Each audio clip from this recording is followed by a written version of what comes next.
They don't speak loudly, but enough for you to remember for a long time. Episode 1. That sentence wasn't loud. It was said like a joke. Why bother studying if your family is poor?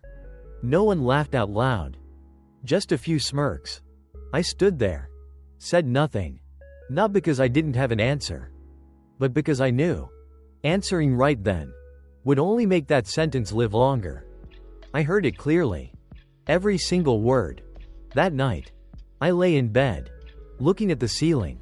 That sentence didn't disappear. It sat somewhere, like a small object in a pocket. Not heavy, but always touching. The next day, I still went to school. Still sat in that class. I didn't try to prove anything. I didn't argue. I just did my homework. Went to work. Slept late. There are insults that don't need an immediate reaction.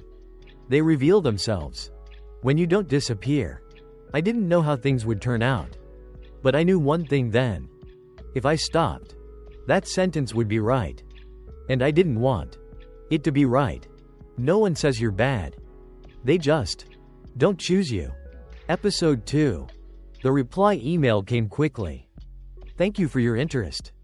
I read that far and understood. No need to read further. But I read it anyway. The reason was polite. Very standard. No one said it straight. You're not enough. But I knew. I looked back at my CV. Nothing stood out. The school had no name. Experience was scattered. I sent more. Then more. The inbox stayed silent. Some days, I opened my email just to close it. I wondered, am I trying to be in the wrong place? Then I remembered. The nameless jobs. The $1 meals. If I had made it this far, then being rejected wasn't a period. I fixed my CV. Rewrote every line. Didn't make it look better. Just made it more real. I kept sending. Not with much hope. Just didn't stop. I wasn't fired for being lazy. I was fired because life didn't wait for me to catch up. Episode 3. The day I was fired. The reason was simple. Being late. I didn't argue. Because I really was late. The night before, I worked the night shift. Finished near dawn. I set an alarm. 2 of them. But my body didn't listen. The manager spoke briefly. We need someone who's on time. I nodded. Packed my things. Outside. It was sunny. I stood for a moment. Not deeply sad. Just empty. I knew I was wrong. But I also knew why I was wrong. That night, I recalculated my money. The work schedule. School hours. There was no one to blame. No one to ask for favors. I slept earlier. Woke up earlier. The next day, I looked for another job. Not because I was strong, but because I had no other choice. But to keep going. There are times being looked down on doesn't come from words, but from how people replace you so quickly. And you can only answer by not stopping there. When no one gives me work, I create a place for myself, so I won't be overlooked. Episode 4. After being fired, I had more time, but I didn't have more money. I sat in front of the computer. No deadlines.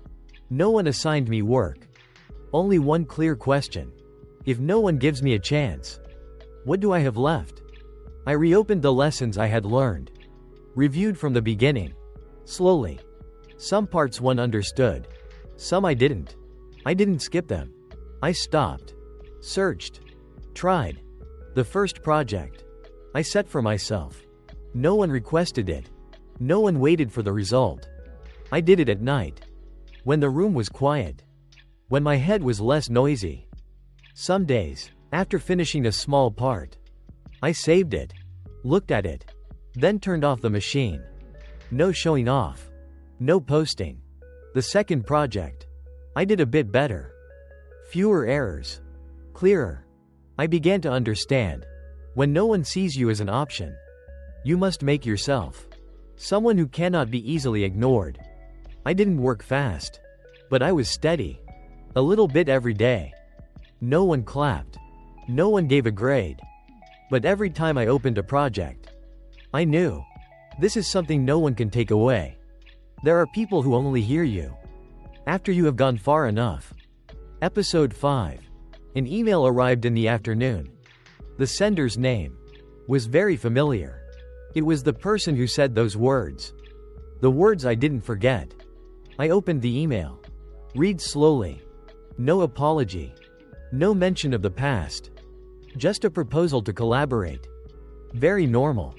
Very polite. I sat still. For a long time. Not happy. Not angry. Just felt strange.